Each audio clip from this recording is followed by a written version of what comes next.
हाँ बच्चों, KN Maurya classes में आप लोगों का स्वागत है। आज हम लोग क्लास 10th में इस वीडियो में मेंडल द्वारा प्रयुक्त की गई कुछ शब्दावलियों के बारे में जानेंगे। उसके बाद उसके नियम और उनकी व्याख्या पढ़ा जाएगा। तो चलिए चलते हैं, इन शब्दावलियों को ध्यान से देखा जाए। बच्चों, मेंडल के कार्य में प्रयुक्त शब्दावली, यूज टर्मिनोलॉजी। सबसे पहला प्रभावी एवं अप्रभावी लक्षण, dominant and recessive character. Dominant, प्रभावी एंड अप्रभावी। जैसे बच्चों, हम दोनों लोग बात कर रहे हैं, दो लोग, तो हमारी बात आप मान गए तो हमारी प्रभाविता हो गई और आपकी अप्रभाविता हो गई, आपकी बात हम नहीं माने। इसी तरह से जब एक जोड़ी विपरीत लक्षण होते हैं और उनमें क्रॉस कराया जाता है, F1 पीढ़ी में कौन से गुण, किस लक्षण के गुण आते हैं और जिस लक्षण के गुण प्रकट होते हैं उनको प्रभावी लक्षण, तथा जो नहीं दिखाई देते हैं, नहीं प्रकट हो पाते हैं, उन्हें अप्रभावी लक्षण कहते हैं। बच्चों, जैसे ये लंबाई का लक्षण है, लंबा पौधा है जिसके जीन कैपिटल टी हैं, तो लंबाई का लक्षण। और बौनेपन, बौना, जिसके जीन स्मॉल टी हैं, दोनों में जब क्रॉस कराया जाता है तो F1 पीढ़ी कैपिटल टी स्मॉल टी मिलता है। देख रहे हैं, जब दोनों में क्रॉस कराया जाए, लंबाई के लक्षण और उसके विपरीत क्या है, बौनेपन के लक्षण। लंबाई का जीन कैपिटल टी है और बौनेपन का लक्षण स्मॉल टी है। जब इसमें क्रॉस कराया गया तो दोनों लक्षण आए, लंबाई के जीन और बौनेपन के जीन हैं, लेकिन पौधा कैसा हुआ, लंबा हुआ। अर्थात कैपिटल टी जीन अपने गुण का प्रदर्शन किया और स्मॉल टी जीन बौनेपन के गुण का प्रदर्शन नहीं कर पाया। तो लंबाई का लक्षण क्या हुआ, प्रभावी लक्षण, और बौनेपन का लक्षण क्या हुआ, अप्रभावी लक्षण। बच्चों, इस तरह से जब एक जोड़ी विपरीत लक्षण होते हैं और उनमें से कोई लक्षण, जो लक्षण प्रथम पीढ़ी में दिखाई देता है उसको प्रभावी लक्षण, और जो नहीं दिखाई देता है अप्रभावी लक्षण। जिस जीन के कारण दिखाई देता है उसको प्रभावी जीन, और जो जीन के कारण नहीं दिखाई देता है उसे अप्रभावी जीन। इसमें कैपिटल टी लंबाई के लक्षण का जीन है और स्मॉल टी बौनेपन के लक्षण के जीन है। कैपिटल टी के कारण लंबाई का गुण है और स्मॉल टी के कारण बौनेपन का जीन है। F1 पीढ़ी में जब दोनों का क्रॉस कराया गया तो F1 पीढ़ी में कैपिटल टी और स्मॉल टी जैसे संकर जीन वाले पौधे उत्पन्न हुए, लेकिन लंबे हुए। अर्थात लंबाई का जीन प्रभावी जीन और बौनेपन का जीन अप्रभावी जीन। कैपिटल टी बच्चों ये प्रभावी है और स्मॉल टी क्या है, अप्रभावी है। तो प्रभावी एवं अप्रभावी लक्षण यहाँ, तो लंबाई का लक्षण प्रभावी लक्षण है और बौनेपन का लक्षण क्या है, अप्रभावी।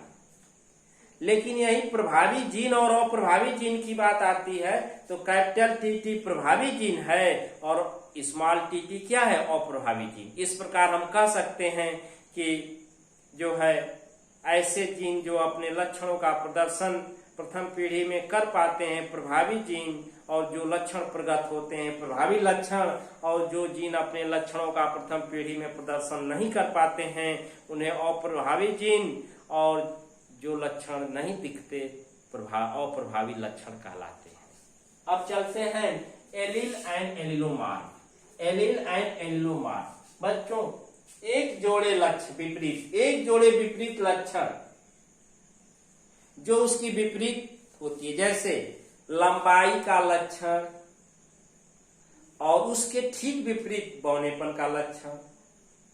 तो पौधा लंबा है और बौना है, तो कैपिटल टी और स्मॉल टी एक दूसरे के क्या हुए, विरोधी हुए, तो एलील कहलाएंगे। क्या कहलाएंगे, एलील या एलिलोमार्फ। इसी तरह से लाल रंग का पुष्प है और सफेद रंग का पुष्प है। लाल रंग के पुष्प का जीन कैपिटल RR और सफेद रंग के पुष्प का जीन स्मॉल RR है। तो बच्चों एक लाल है तो दूसरा उसके विपरीत सफेद, तो लाल का विरोधी क्या हुआ? सफेद, और सफेद का विरोधी लाल। ये दोनों एक दूसरे के एलील कहलाएंगे, एक दूसरे के विपरीत लक्षण वाले गुण रखते हैं। तो एलील या एलिलोमार्फ एक ही चीज है बच्चों। अब समयुग्मजी और विषमयुग्मजी, होमोजाइगस और हेटेरोजाइगस। जब बच्चों किसी भी पेयर में युग्मक जनन जब होता है तो युग्मक जनन के फलस्वरूप यदि एक समान युग्मक बनते हैं तो उसे क्या कहते हैं? होमोजाइगस। जैसे यहां पर कैपिटल TT और स्मॉल TT है, ये युग्मक जनन हुआ RD रिडक्शन डिवीजन के फलस्वरूप, असूत्रीय विभाजन के फलस्वरूप कैपिटल T और स्मॉल TT बने। ये तो दोनों होमोजाइगस हुए, एक समान गैमीट है, ये कैपिटल TT है और ये स्मॉल TT है। दोनों क्या है? उदाहरण एग्जाम्पल इसके क्या हो गए? होमोजाइगस की। लेकिन हेटेरोजाइगस विषम युग्मकी, हेटेरोजाइगस के लिए बच्चों जैसे कैपिटल T स्मॉल TT है। संकर लंबे पौधे हैं, ये तो लंबा था और ये बौना था, लेकिन ये संकर है, लंबे पौधे हैं, देख रहे हैं। RD इसमें असूत्रीय विभाजन कराया गया तो कैपिटल T और एक स्मॉल T, दो तरह के युग्मक बने। एक गैमीट जो बने, युग्मक जो बने हैं दो तरह के हैं, एक कैपिटल T प्रभावी जीन है और एक अप्रभावी जीन है। तो इस तरह के युग्मकों के निर्माण की क्रिया जब होती है तो विषम युग्मजी होता है, युग्मजी हेटेरोजाइगस। तो सम युग्मजी होमोजाइगस और विषम युग्मजी। जब किसी एलील के युग्मक जनन क्रिया के फलस्वरूप एक समान युग्मकों का निर्माण होता है तो बच्चों होमोजाइगस, जैसे कैपिटल TT और स्मॉल TT, लंबाई के लक्षण से युग्मक जनन या बौनेपन के जीन से युग्मक जनन, ये सम युग्मजी होमोजाइगस कंडीशन है। जबकि जब दो अलग अलग युग्मक बनते हैं, जैसे हाइब्रिड संकर लंबे पौधे हैं, इससे असूत्रीय विभाजन द्वारा युग्मक जनन के फलस्वरूप एक कैपिटल T और एक स्मॉल T, एक प्रभावी और एक अप्रभावी जीन वाला युग्मक बना, तो ये क्या है? विषम युग्मकी। क्या है? विषम युग्मजी, हेटेरोजाइगस कंडीशन। तो इस तरह से हम लोग इसके बारे में अध्ययन किए। अब आगे आता है बच्चों हाइब्रिड, संकर और संकरण, संकर एवं संकरण, hybrid and hybridisation, hybrid and hybridisation, hybrid and hybridisation. संकर व संकरण बच्चों, जब नर और मादा युग्मक का निषेचन क्रिया के फलस्वरूप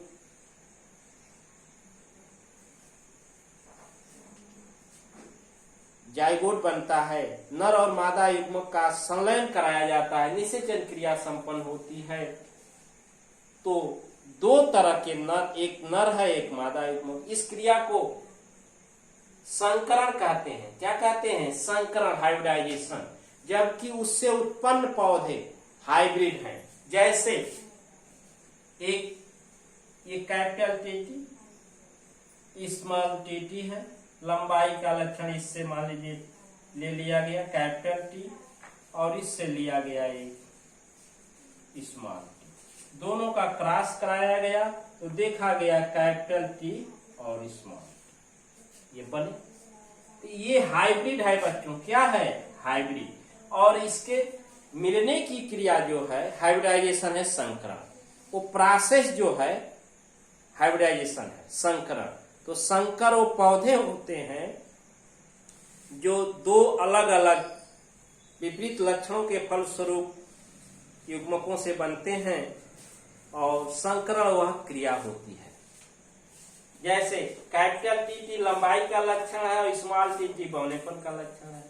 इससे जीन युग्मक तैयार हुआ कैपिटल टी, इससे स्मॉल टी, दोनों में फर्टिलाइजेशन हो गया तो पौधा बना capital T small T. Gene है कैपिटल टी स्मॉल टी, लेकिन ये लंबा हुआ, क्या हुआ, टाल हुआ, ये संकर हुआ, क्या हुआ, हाइब्रिड, और इसके मिलने की क्रिया हाइब्रिडाइजेशन संकरण कहलाती है। तो इस तरह से बच्चों हम लोग आज इस वीडियो में प्रभावी और प्रभावी एलील, एल्लोमार्ग और समयुग्मजीव तथा विषम युग्मजीव के बारे में अध्ययन किया गया। अब एक संकर एंड द्विसंकर, अगली शब्दावली है एक संकर, संकरण।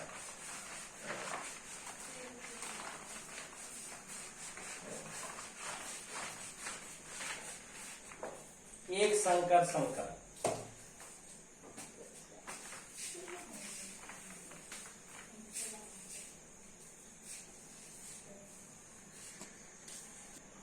हाँ बच्चों, तो अगली शब्दावली है एक संकर संकरण।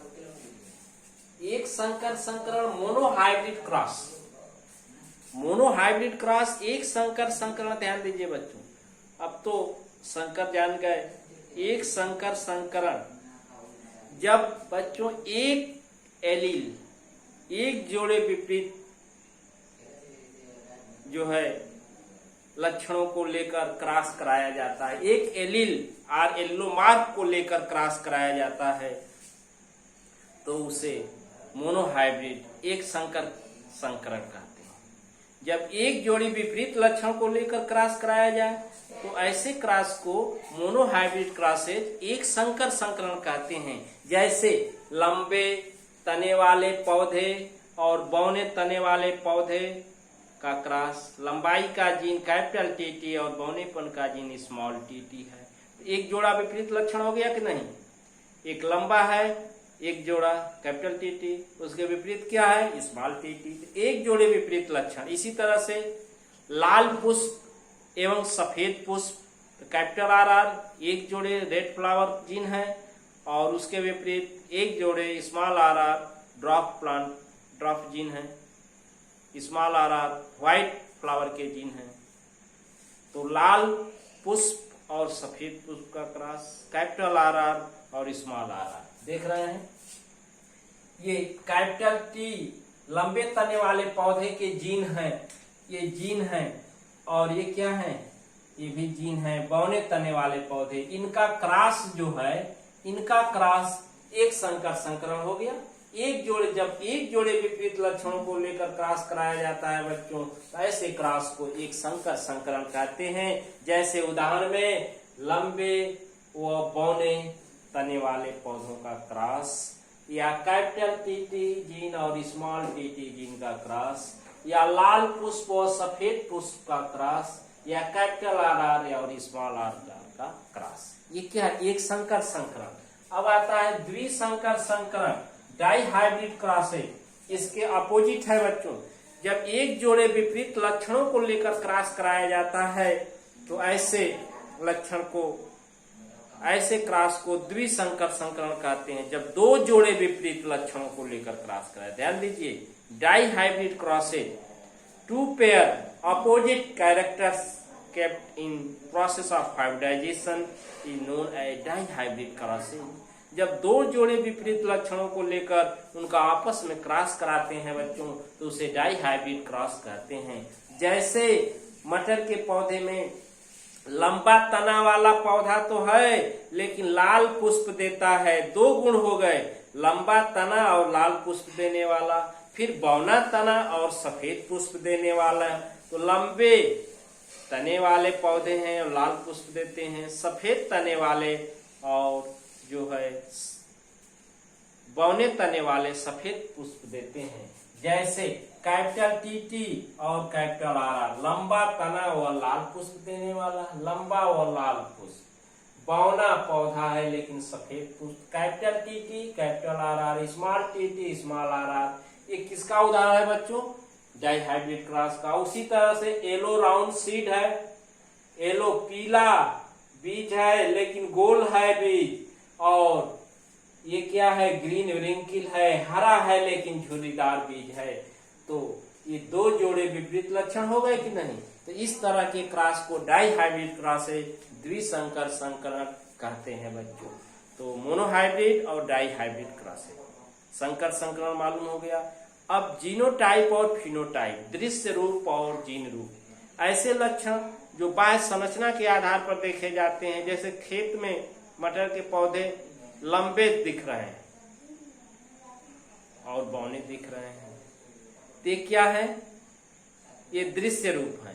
लेकिन किस जीन के कारण, कैपिटल टी जीन के कारण लंबे दिख रहे हैं और स्मॉल टी जीन के कारण बौने दिख रहे हैं, तो ये क्या है, जीनोटाइप। और वो क्या रहा, फिनोटाइप। जीन संरचना के आधार पर लक्षण व्यक्त होते हैं तो जीनोटाइप, और बाह्य संरचना के आधार पर लक्षण प्रकट होते हैं तो उसे फिनोटाइप कहते हैं। इस तरह से बच्चों आज के वीडियो में हम लोग इतना ही अध्ययन करेंगे।